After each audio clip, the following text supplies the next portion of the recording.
If you want to change the world, start off by making your bed. If you make your bed every morning, you will have accomplished the first task of the day. It will give you a small sense of pride, and it will encourage you to do another task, and another, and another.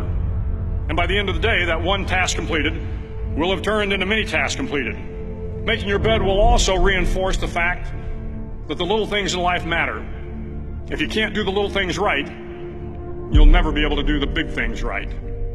And if by chance you have a miserable day, you will come home to a bed that is made, that you made. And a made bed gives you encouragement that tomorrow will be better. To pass SEAL training, there are a series of long swims that must be completed. One is the night swim. Before the swim, the instructors joyfully brief the students on all the species of sharks that inhabit the waters off San Clemente. They assure you, however, that no student has ever been eaten by a shark, at least not that they can remember. But you are also taught that if a shark begins to circle your position, stand your ground. Do not swim away. Do not act afraid. And if the shark, hungry for a midnight snack, darts towards you, then summons up all your strength and punch him in the snout, and he will turn and swim away. There are a lot of sharks in the world. If you hope to complete the swim, you will have to deal with them. So if you want to change the world, don't back down from the sharks. Over a few weeks of difficult training, my SEAL class, which started with 150 men, was down to just 42. There were now 6 boat crews of 7 men each. I was in the boat with the tall guys, but the best boat crew we had was made up of the little guys, the Munchkin crew, we called them. No one was over 5'5".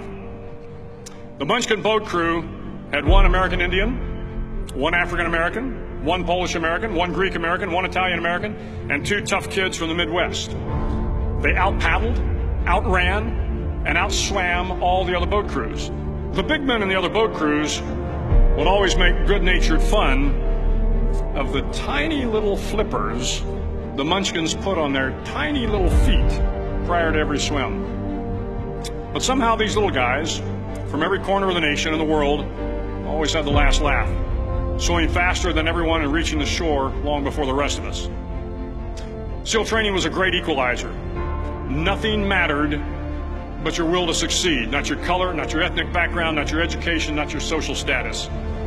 If you want to change the world, measure a person by the size of their heart, not by the size of their flippers.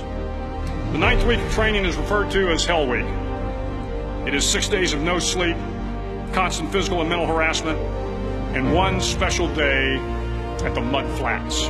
The Mud Flats are an area between San Diego and Tijuana where the water runs off and creates the Tijuana Sloughs, a swampy patch of terrain where the mud will engulf you. It is on Wednesday of Hell Week that you paddle down to the Mud Flats and spend the next 15 hours trying to survive this freezing cold, the howling wind, and the incessant pressure to quit from the instructors.